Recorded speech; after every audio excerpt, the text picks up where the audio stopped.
Electrical AI వచ్చినారా మా కళ్యాణ్ వచ్చేస్తున్నా మా చూడమ్మా ఓకే తెలుగుదేశం ప్రభుత్వం బాగుందా? పెన్షన్ వస్తుందా? నెల నెల ఒకటో తేదీ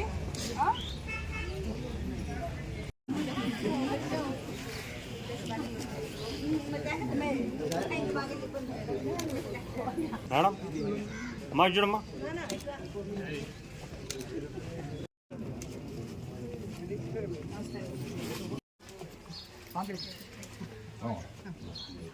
తెలుగుదేశం ప్రభుత్వం బాగుందా? అన్నదమ్ముడు మేడం మాకు ఎక్కడ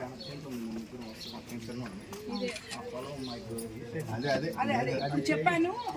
ఏరియా కట్టలో మా అన్న వరకు రాపించుకొని నాకు అసలు ఏరియా కట్టలేదు నేను పని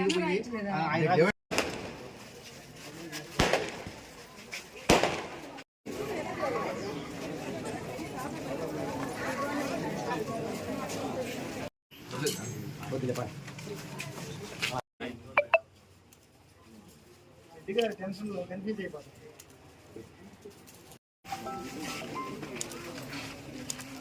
ఎవరెవరు ఉంటారు ఇక్కడ? ఇక్కడే ఉంటారా? పిల్లలు ఎక్కడ ఉన్నారు? ఆడపిల్లకాయలా?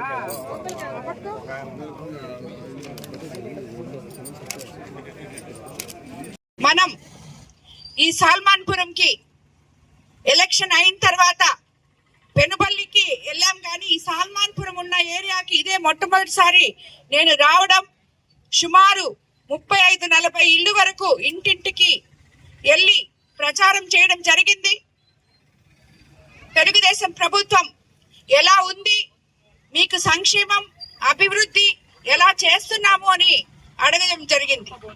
అందులో భాగంగా ప్రతి ఒక్కరు కూడా సంతోషంగా తెలుగుదేశం ప్రభుత్వం బాగుందని చెప్పారు. కానీ వీళ్ళు 40 సంవత్సరాల క్రితం ఇక్కడికి వచ్చి ఈ సాల్మాన్పురం ఏరియాలో సెటిల్ అవడం జరిగింది. అప్పటి నుంచి కూడా వీళ్ళ పొలం 40 ఏళ్ళై వీళ్ళు ఇక్కడికి వస్తే 40 ఏళ్ల నుంచి ఇక్కడున్న ఈ రైతులందరూ ఎకరా 2 ఎకరాలు 3 ఎకరాలు ఎంతున్నా వాళ్ళందరికీ కూడా ఇదే ప్రాబ్లం ఉంది. ఇప్పుడు నేను ఏ ఇంటికి వెళ్ళినా ప్రతి రైతు ఇదే ప్రాబ్లం చెప్పాడు. ఇది ఇంతకు ముందే మన తెలుగుదేశం నాయకులు సాల్మాన్పురం నుంచి నాకు తీసుకొచ్చి ఇచ్చినప్పుడు మన ముఖ్యమంత్రి సీఎం చంద్రబాబు నాయుడు గారి దృష్టికి తీసుకెళ్లాను. అప్పుడు దానికి ఒక జీవో కూడా ఇచ్చున్నారు. ఆల్రెడీ జీవో ఇచ్చున్నారు, అది ప్రాసెస్ లో ఉంది. కాబట్టి ప్రతి ఒక్కరికి త్వరలో ప్రాసెస్ చేసి దాన్ని మీకు అందరికీ ఏదైతే 40 ఏళ్ళ నుంచి మీరు ఇబ్బంది పడుతున్నారో ఆ ఇబ్బంది లేకుండా చూస్తానని చెప్పి ముఖ్యమంత్రి చంద్రబాబు నాయుడు గారితో మాట్లాడి మీకు అందరికీ తెలియజేసుకుంటున్నాను. ఆల్రెడీ జీవో ఇచ్చున్నారు, అది ప్రాసెస్ లో ఉంది. కాబట్టి ప్రతి ఒక్కరికి త్వరలో ప్రాసెస్ చేసి దాన్ని మీకు అందరికీ ఏదైతే 40 ఏళ్ళ నుంచి మీరు ఇబ్బంది పడుతున్నారో ఆ ఇబ్బంది లేకుండా చూస్తానని చెప్పి ముఖ్యమంత్రి చంద్రబాబు నాయుడు గారితో మాట్లాడి మీకు అందరికీ తెలియజేసుకుంటున్నాను. పూర్తి చేస్తానని చెప్పి మీకు తెలియజేసుకుంటున్నాను. అలాగే సాల్మాన్పురం అమ్మవారికి దగ్గరికి వెళ్ళే ఆ సిసి రోడ్ ఒకటి అడిగారు, అది ఒక 5 లక్షల్లో అది కూడా శాంక్షన్ చేయించి ఇమీడియట్ గా రోడ్ వేపిస్తామని కూడా మీకు తెలియజేసుకుంటున్నాం. రూపాయలతో డ్రైనేజ్ కూడా ఇక్కడ పెట్టడం జరిగింది. ఎందుకంటే ఈ పెనుబల్లి పంచాయతీకి తీసుకుంటే మనం ఇప్పటి వరకు ఇరిగేషన్ శాఖలో 76,64,000 ఇవ్వడం జరిగింది.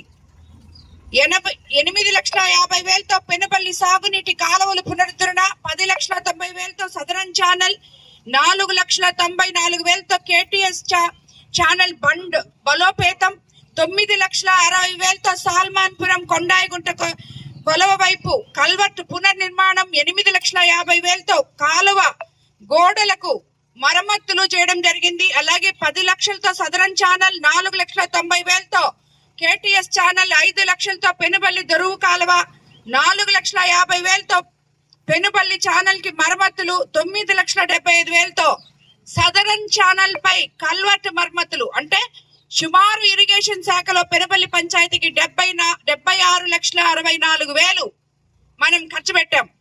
అలాగే భోగాపురం ఇంకా కొద్దిసేపట్లో Alluri Sitaramaraju international airport open చేసుకోబోతున్నాం.